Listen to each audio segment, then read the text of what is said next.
Alright, welcome back to Dominions 4. So, let's get into it. Late fall in year 2 of the Ascension Wars. A messenger has arrived from Ermor. After much debate, the Senate of Ermor has decided the Centaurs have much needed land for us to grow our kingdom. Therefore, we will put some pressure on their forces, which should help you in your defense. Thank you so much. Alright, let's see what Maverni has to say. Greetings, neighbor. Good news, friend. Our peaceful farming community has corrected the fields at Wynn, and they should be much more bountiful than in the past. There was a stench of death through the land, but we have brought some of our village priests, and they will soon rectify the issue. Another issue is that you are very close to the woodland creatures of Pangaea, and it is highly likely that some of their creatures will wander through. We've sent some woodcutters into the glade woods to cut trees to make fences. We will have your lands producing plentiful results before you know it. We are still concerned that we haven't seen any gems in the past 4 months, especially after all our hard work at your behest, the High Druid Council. Okay. Let's see. This is very important here. Odd Favner, the Vanjarl, disappeared one night and was never seen again. Okay. So he was seduced. Alright. The Maverni have attacked us in Glade Woods. We'll take a look.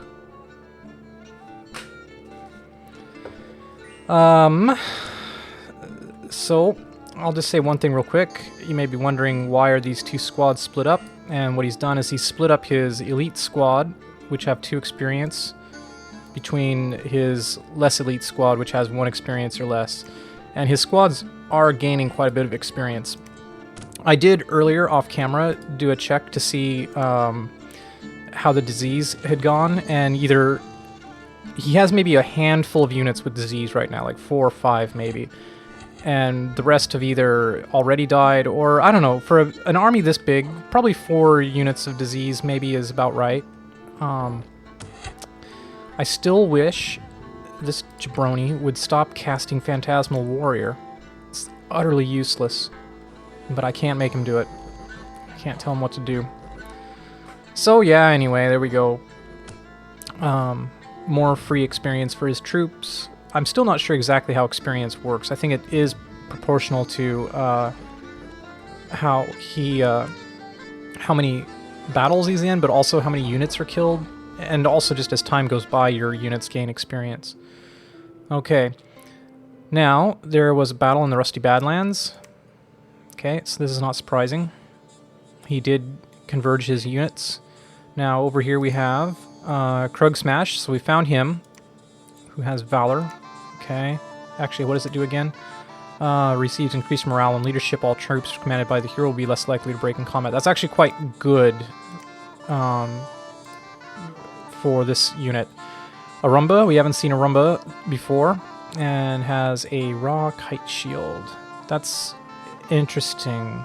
This means Arumba has become is limited to his bow and hoof. So we'll see what Arumba does. Let's see, over here we have Avak, another Hierophant, and Joxa, another Hierophant. And over here we have Marcus Aurelius. Okay. Want to kill these guys. I really want to kill... Why has he got a red mark here? I don't know why. I don't know why. He's got an earth gem, but he's not using it. Okay, so let's see what happens. They're casting spells. They're still on hold and attack. My troops are of no consequence. Okay. And who is this again? Joxa. Okay, interesting. So, here's something he may not be aware of. It looks like Arumba is not... This is good news. Small yet good news. Arumba is not attacking with his spear because of the shield. So, that's good to know. Alright. And that's going to be the end.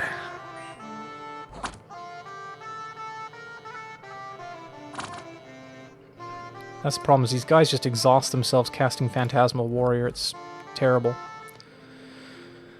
Alright, so that's the Rusty Badlands. Here's a battle in Obelshin. Okay. So this is my Valkyrie force. And we just come in and destroy their province defense without a problem. Alright. And Wolfen Plain. Very small force. Again, just destroying his 1 PD. Okay. Now, did that stun them? It's hard. I cannot tell. It didn't seem to do any damage. Right? So I'm just checking the effectiveness of my lightning bolts. Anyway. So there was Wolfen Plain. Right. Now, before we look at Gibernia, let's look at Farah. Okay, this is where I was going to move into, but my Vanjarl got abducted. So, now what we have is we have about 6 province defense, and I regrettably moved my Dis in there to attack. But her army, the army she was going to meet here, is gone. So, she's also casting Phantasmal Warrior, which annoys me to no end. That is very in need of new scripting. Okay, and they've hit her glamour, but she's got no fatigue left to do anything with, and she spends it on a Phantasmal Warrior. So I've got to do something about the way these guys are scripting like idiots. Like, it just can't, this cannot continue this way. Like, my province defense I can do nothing about, but these guys I can do something about. Okay, now what you gonna do? Again, Phantasmal Warrior. That's just brilliant. Well done. And now you can't do anything when they arrive at you. Idiot. Utter idiot. Like, more would have been accomplished if she'd gone in and actually attacked. I mean, it is province defense, so it wouldn't matter, but still. Okay, she casts Shocking Grasp, at least. Still. Anyway, so that battle did not happen because Oddfafnir was abducted in the night. And that was an attack they were going to launch from Gibernia into Farah. We, however, got attacked in Gibernia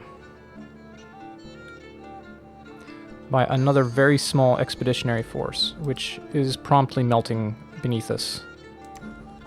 We want to see who the Tokshin. So yes, another Centaur Hierophant.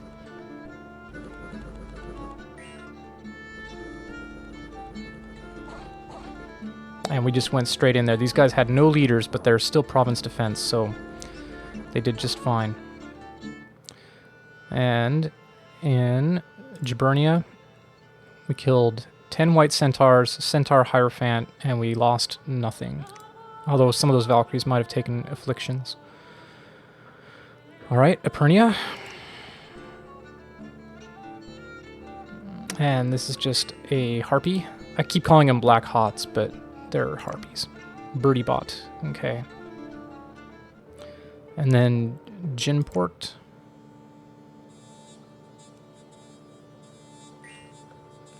Another Harpy. Just poking me. Alright, this is also important. The entrance to the fortification in Rusty Badlands has been breached. The enemy might storm the fort anytime now.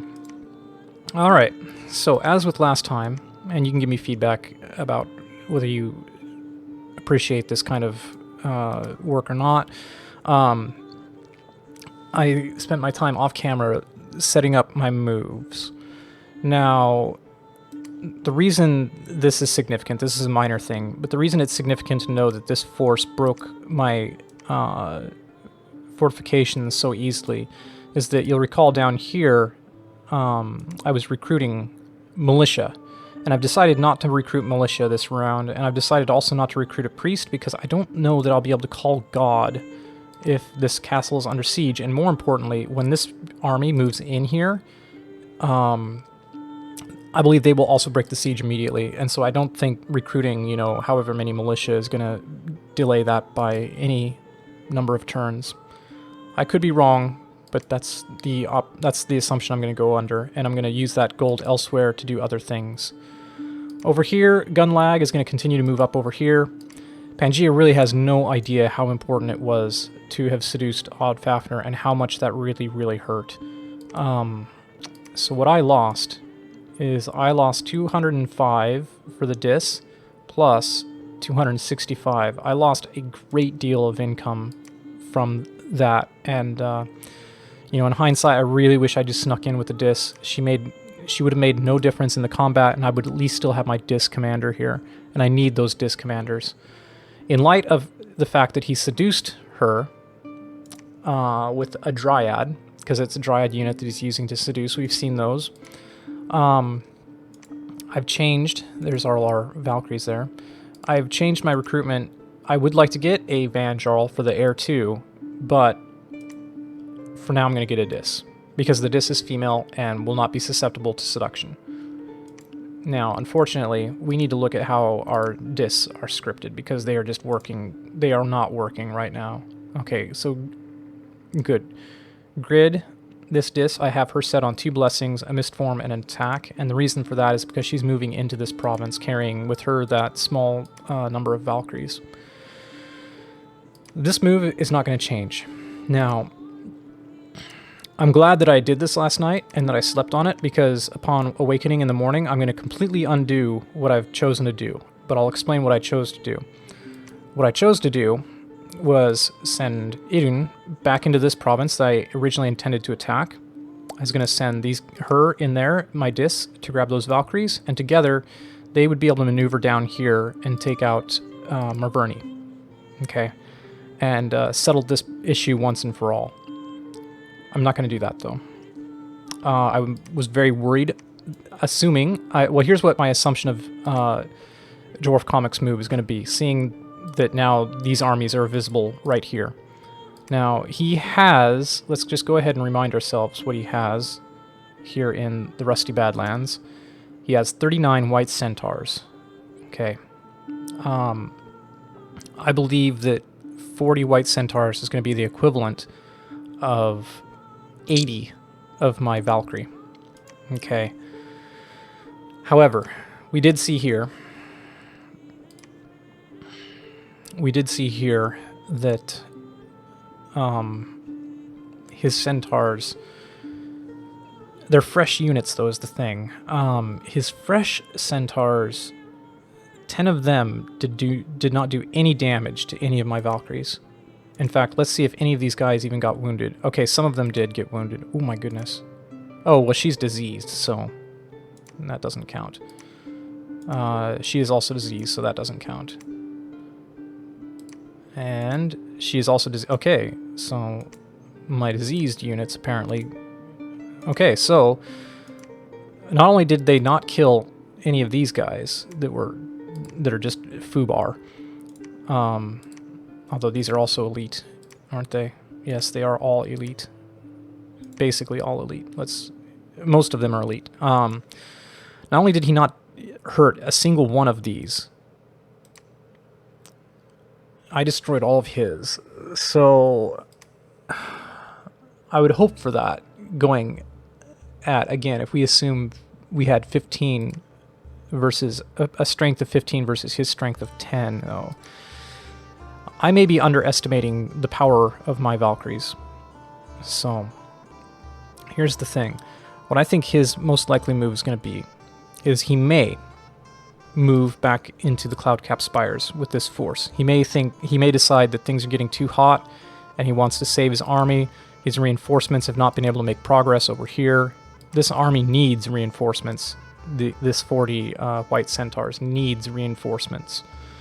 He cannot survive without it. And the problem is his white centaur reinforcements have to come from Pangaea. Right, so he's been moving them this way. He can get more reinforcements more quickly from this fortress, but they're not going to be his sacred units. He could also start moving his sacred units this way, which would be a wise decision on his part if he has any idea that Ermor is now going to be allied with me, because Ermor may send him a declaration of war. So he may decide that it's getting too hot in the kitchen. His next move, his next most likely move, well, what I think is his most likely move, although this is maybe his second most likely move, I think his most likely move is to storm this castle. Take the castle, get his foothold, hole up in it, and wait for reinforcements. Okay? Next possible move is he may split his forces or not and move into these two provinces. I think moving into this province would be... I think it would be very, very unlikely. He would be relatively safe for a moment. And as a result, you see I've decided last night to move 2 of my units, my armies in there. You can see that I have my commanders sneak attacking, and then these guys are moving in. And whether the sneak attack is successful or not depends on whether his storm castle fires first or not. And I just don't know. There's a lot of stuff about this I don't know that I'm going to have to... I haven't had time to ask on the Steam forums, and I kind of don't want to because I feel like I might be giving myself an unfair advantage if I do. I don't think the other guys are asking questions on Steam, and I wasn't able to find any satisfactory answers online, just Googling. So anyway, my thought was, well, let's go take this province. And maybe he'll move these guys into my territory, but that's unlikely. Again, like I said, I think he's either going to retreat or he's going to storm the fortress.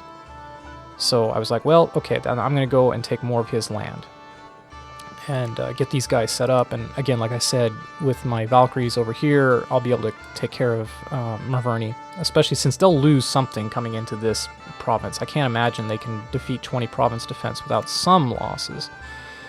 But who knows, you know, those berserkers are elite and they'll have high protection, so may not work out the way I think. He may be able to clear 20 province defense with no casualties. It's possible. I think, you know, he could do it with minimal casualties. I'm not going to bolster the province defense here, needless to say. My recruitment, real quick, is again like another dis, Valkyries, and I'm putting all my money into my cap province forces. Okay, research, let's take a look at that real quick. 95 research points is exactly what I need to get to level 3 construction, and there I can get Legions of Steel, which if I can get Stitcher, some Earth Gems, then he can do some good for me. Now, I've totally changed my mind on what I'm going to do here. And here's why. I don't know the order of precedence for attacks, but what if Teradel Black breaks the siege? Let's think for a moment. What if Pangea did try to move or sneak attack or something like that? Would they get to move before my army comes out of the castle and attacks them? That seems counterintuitive, since these guys are in the same province. You would think that, hey, no, you don't get to move if there's somebody here who wants to attack you. Is it possible I have Pangea in a potential trap? Is that possible? This is what I'm wondering. Is it possible that with this army of 40 units and this army of 20 units, and this army of, how many units do we have? 23, albeit some of them are chaff, that we could take on this army of 52.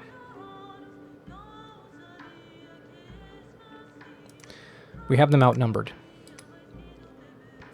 Moreover, they're in my dominion, which means Iden.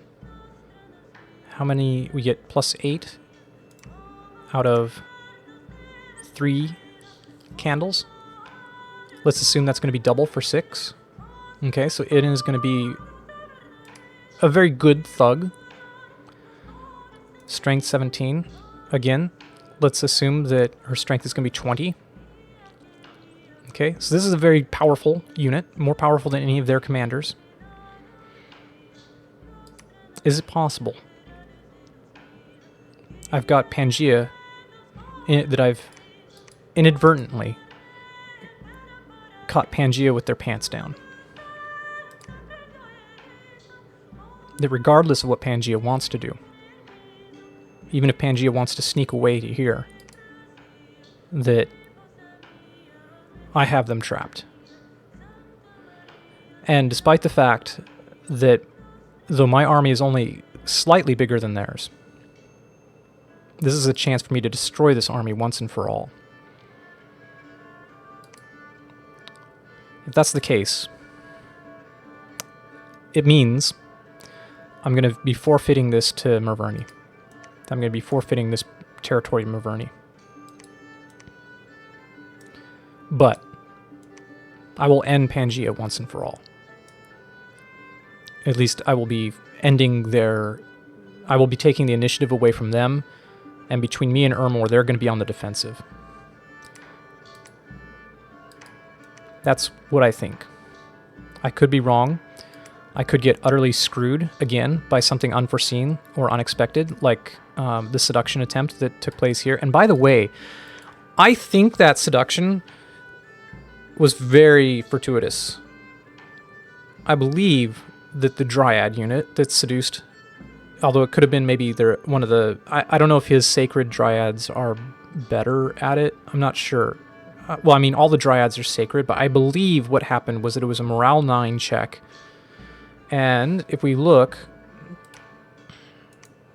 So at morale 9, if a guy with morale 9 has to make a morale 9 check, then it's approximately 50-50, I think. His morale is 14. That was very... If I'm understanding things correctly, that was like in the 10% or so realm of possibility that my Van Jarl got seduced the way he did. Like, that seems very unlikely. So I think Pangea got incredibly lucky with that. I really do. Let's take a look at my army here. How many of these guys are elite? None. None of them are elite. This is another issue. This is another issue. This army will be elite. How many of these guys are elite? None.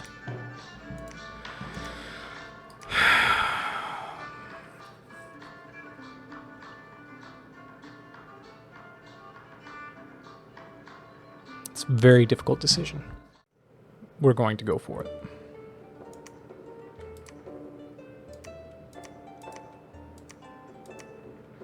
That also means I'm going to rearrange my army.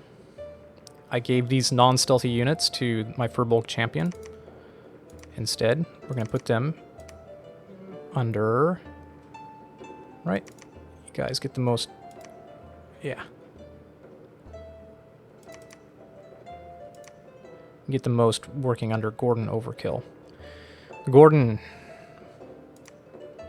Godspeed. Best of luck. You, gear.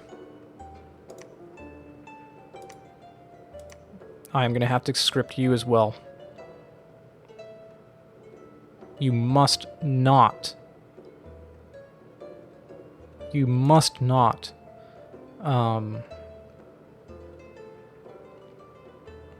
You must not. What am I saying? Cast Phantasmal Warrior. Eden, you are moving in. Again, like I said, I don't know. If he moves out of this province, is it possible he could, like, move his army before I get to converge on him? Even though I have this army already in the same province as him, telling them to attack him? We'll see. To make absolutely sure that this happens, we're going to take this small form of Valkyries as well. We do not need to cast Blessing.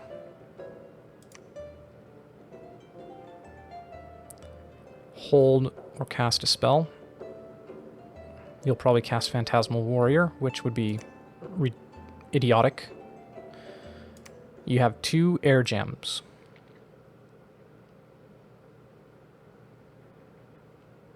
I could. If only.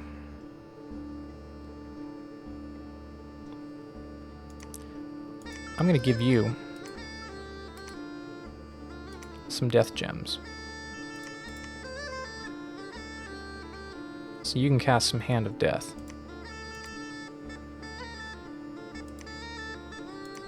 Okay? You just use as many of those gems as you want. Okay? Next. You guys are going to continue to go in there. Let's take a look at how we set ourselves up.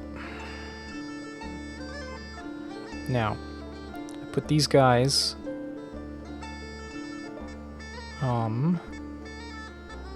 where are they? I've put these guys up here in the top corner.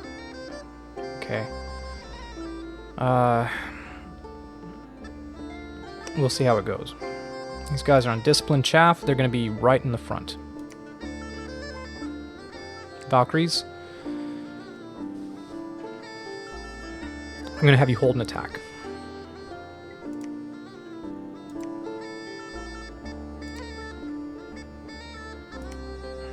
Now, I would consider possibly, since we do have Divine Blessing firing first, we do not need Blessing. And honestly, we don't need to hold. Let's just attack.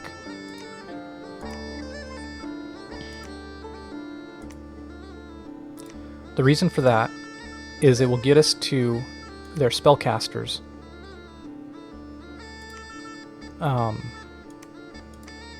sooner. Before their spellcasters have a chance to put up those iron skins and whatnot, and protections and whatnot. Okay, so you guys, go ahead and attack. You're undisciplined, that's fine. Fire and keep distance with the Furbolg, that's going to be fine. Do not hold an attack, just go ahead and attack.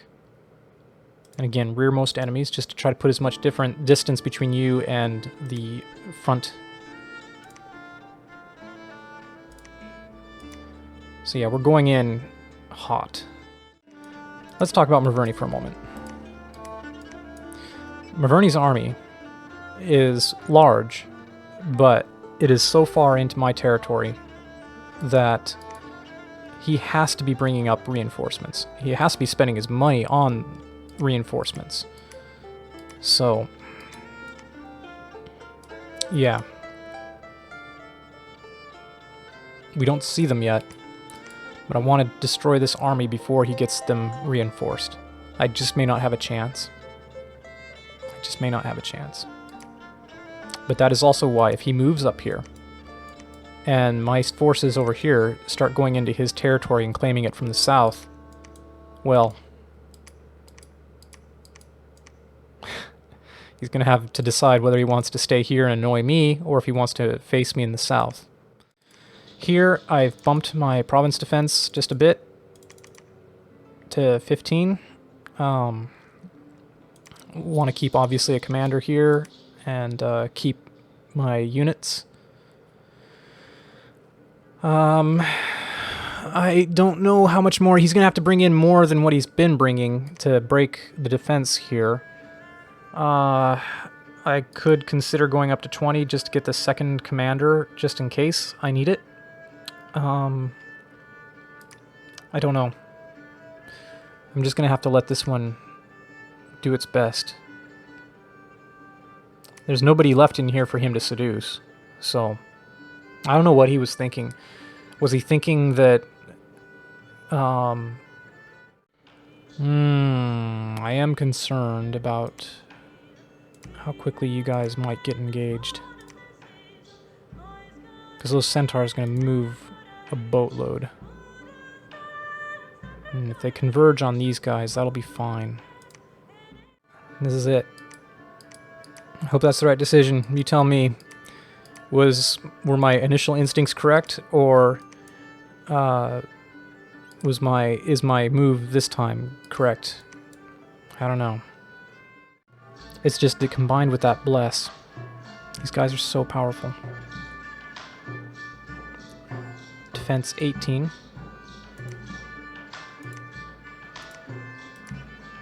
Versus defense 17. They are in every way better than my Valkyries.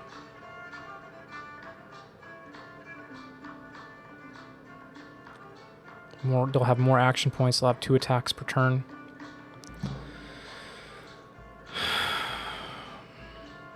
We have the glamour. That's about it. 13 hit points. All right. So, I've decided to look at this in a different light. Let's not make this turn a decision between a Pyrrhic victory and total annihilation. I'm going back to my original move. Alright. Pangaea, if they do not feel like having their own Pyrrhic victory by staying in this province and expect me to attack them in full force with these units, and is panicking with the belief that perhaps my Valkyries are more powerful than they are, may retreat to this province. If they retreat to this province, I will not be able to catch them no matter what I do here, because it's friendly territory and they will get to move to their friendly territory before I do. It is possible they can still move down here. I don't believe that's likely. I believe it is still likely yet that they will storm this castle, confident that even if I do attack them, that it will either decimate my... confident that they will win. Let's put it that way. I think they believe I will win. The other thing is giving them this fortress will allow them to recruit. However, it's not a forest province, so it will not allow them to recruit their special units, and since there's no temple, they won't be able to recruit that either. This will be very bad for me to lose, because the throne spreads dominion, which is largely why I have such high dominion already in this area. So we're going back to my original plan. I'm going to take this province the way I intended to. I'm going to move my commander to collect these Valkyries. I'm going to move these guys back down here, and at that point, I will have a larger force that I can go back and fight this army, if things work out that way. But right now, I am looking at... Basically, I think I've worked it out that... I'm sure I showed this before. It's been 3 hours later, by the way, though, so... that's... Forgive me if this is a little redundant. But we have basically 80 of my troops versus 52 of theirs. However, I am calculating that these guys are worth 2 Valkyries. So I need to go in with much more to guarantee a decisive victory. And anything less than a decisive victory, I'm uncomfortable with, because I also have to deal with Merverni. So, going back down here, see what Pangaea does. If Pangaea takes the cowardly safe route and retreats, no harm, no foul. We keep the fortress. I do not expect this to happen. I expect Pangaea to storm the fortress. However, I expect Merverni to move in here and attack. They will lose perhaps a handful of units to my province defense. They will breach the castle wall in 1 turn. However, I will have, at this point, 80 units total. Correct? Let's see, we got how many army units here? About 30. We may have to take a moment and destroy Merverni. Destroy this army. This will also be very costly, but not as costly, I think, as attacking the White Centaur army, because the White Centaurs just have such a better bless than I do. And we have Ermor up here, who will hopefully start putting pressure on Pangaea. And finally, we are sending our messages. So, let's see, not that. Send messages. These are the messages I am sending. Right-click to read the message. To the Merverni. You've gained our attention, little ones. What do you desire? If it is within our power, we shall make it so. I'm going to show the Merverni that I am weak. Let them think that I am on the ropes, which, let's be honest, I am. Well, let's let them think that I'm not in a position to come in and take out their army. And the reason for that is I do want to destroy this army. I do want to keep this army up here, but I have to also think about the fact that I'm losing power down here. I'm hemorrhaging power in the form of gold and provinces. And this is important. The calling god. So, yeah, let's just throw him off base for a moment. And next, we are sending a message to Ermor. To Ermor. We shall not forget your assistance in our time of need. We request only that you do not enter the cloud-capped spires. A trap awaits Pangaea there, and we would regret snaring innocent creatures. Once this contemptible war with the lesser beings is resolved, we look forward to an honorable and amicable contest for ascension against a worthy race such as yourselves. For now, accept this honorarium on behalf of those who are about to die for our mutual glory. And I'm sending them 5 death gems, just as a token of appreciation. Now, one move I did make that I'm gonna, well, one decision I made is I'm giving death gems to this dis. I'm gonna give quite a few. Okay. The Hand of Death spell worked well. And let's see, how is her scripting? Blessing, blessing, mist form, attack. Good. Hopefully she won't have to do that. Hopefully Pangaea will send in a seducer, perhaps, or will try to seduce, and that will fail against my dis, because my dis is female, and I will kill that pesky dryad. Next, again, Eden, I hope, will succeed in taking out this province. Not anticipating meeting very much. I expect I'll take this province. I don't think that Pangaea is going to move into it or defend it too heavily from these forces. And what's going to be the trick is whether, if I understand correctly, I think storming the castle takes place after regular movement and attacks. So I think I'm going to sneak an attack in here before this battle starts. Like, battles in general all take place after movement anyway, so I think that's going to happen. I think this is going to be a thing that happens. So, I'm going to stick to that original scripting. Again, like I said, I do not want to send my army into a pitched battle that is going to cost me. I only have these units. Pangaea can keep pumping them out. I need to defeat this army on my terms. And yeah, and this is the way I'm looking at it right now. So going back to my plan from last night when I was tired, I guess you could say. And yeah, I hope that's the right decision. We'll see. I've shown in this episode my impulse to go after, or what I thought was a good idea to go after this army. However, upon actually implementing it and looking at the numbers, I'm not comfortable with the plan. So we're going to continue to do our guerrilla warfare. That's the one thing we have that we can use against Pangaea, is they can take my provinces, but I can take theirs in equal measure. And they've taken a turn to take this castle. If they leave this castle, I will take it back as easily as they took it from me. So that's the way I'm looking at it. Sorry that this has been yet another long episode of continual indecision. I will take feedback on how you would like to see these episodes made, etc.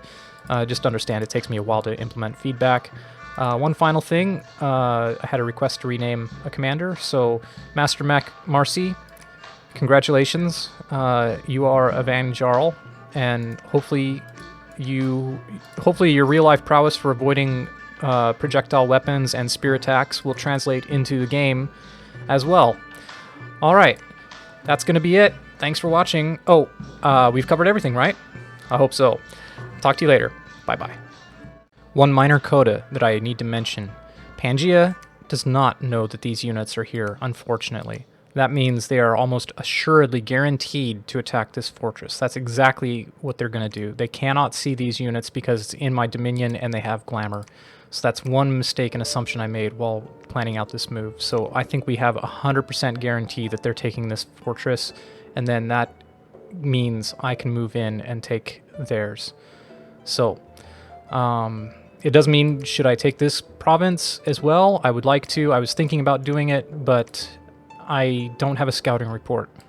So just in case, you know, just in case, I'm going to move my scout in here, and we'll leave this alone for a bit until we have an assured scouting report. Like I said, no Pyrrhic victories, no matter how large or small my squad is. All right, this time, thank you for watching, and I'll talk to you in the next episode. Bye-bye.